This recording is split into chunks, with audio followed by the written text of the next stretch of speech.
উত্তৰ পূৰ্বাঞ্চল সংখ্যালঘু ছাত্ৰ সন্থা নেমছু গোসাইগাঁও জিলা সমিতিৰ অন্তৰ্গত চাপকাটা আঞ্চলিক কমিটিখন আমি পুনৰ গঠন কৰা হয়। পুৰণা যিটো কমিটি আছিলে সেই কমিটিটো ভংগ কৰি নতুনকৈ আজি 51জনীয়া এটা শক্তিশালী আমি কমিটি গঠন কৰি দিছোঁ। কিয়নো এই অঞ্চলৰ যিবিলাক বেয়া কাম, যিবিলাক আচলতে কুসংস্কাৰ, বাল্য বিবাহ, শিশু শ্ৰমদান, যিবিলাক আচলতে সমাজৰ পৰা এইবিলাক নাইকিয়া কৰাৰ কাৰণে যি আমাৰ প্ৰয়াস আৰু প্ৰচেষ্টা ধাৰাবাহিকভাৱে আমাৰ চলি আছে। আৰু নতুন কমিটিটোক আমি আহ্বান জনাইছোঁ যাতে এই অঞ্চলত যাতে শিক্ষাৰ জৰিয়তে যাতে এই অঞ্চলত যিবিলাক আচলতে বুদ্ধিজীৱী আছে, বুদ্ধিজীৱীসকলৰ লগত কথা বতৰা পাতি পেলাই এই অঞ্চলটো কেনেকৈ আমি দুৰ্নীতিমুক্ত কৰিব পাৰি, এই অঞ্চলত যিবিলাক ড্ৰাগছ মাফিয়া আছে, ড্ৰাগছৰ লগত জড়িত ব্যক্তি আছে, এইবিলাকক কেনেকৈ আমি প্ৰশাসনৰ জৰিয়তে কৰায়ত্ব কৰিব পাৰি, এইবিলাক বিশদভাৱে আমাৰ আলোচনা কৰিছোঁ।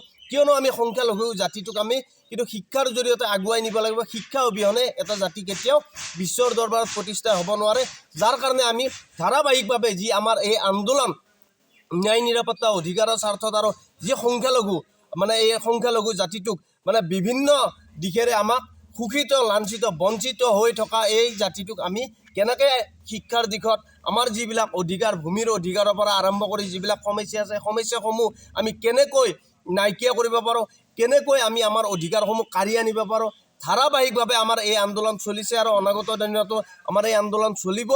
লগতে আমাৰ যি নৱ নিৰ্বাচিত সভাপতি আৰু সম্পাদকৰ লগতে যি আমাৰ বাকী বিষয়ববীয়াসকল আছে, আমি বিটিআৰ সমিতিৰ তৰফৰ পৰা তেখেতসকলক পুনৰবাৰ শুভেচ্ছা আৰু অভিনন্দন জ্ঞাপন কৰিছোঁ। আৰু লগতে এটা কথা ক'ব লাগিব আপোনালোকক, যিহেতু নিৰ্বাচন, বিটিআৰৰ নিৰ্বাচন আহি আছে, তো পৰিষদীয় নিৰ্বাচন, এই নিৰ্বাচনৰ ক্ষেত্ৰত এটা কথা আপোনালোকক ক'ব লাগিব, কিয়নো বিগত সময়ছোৱাত যি ৰাজনৈতিক দলেই নহওক সংখ্যালঘুসকলক গোলামী হিচাপে লৈ পেলাই, ভোট বেংক হিচাপে লৈ পেলাই কেৱল আৰু কেৱল ভোট বেংকৰ স্বাৰ্থত ব্যৱহাৰ কৰা যেন আমাৰ অনুভৱ হৈছে।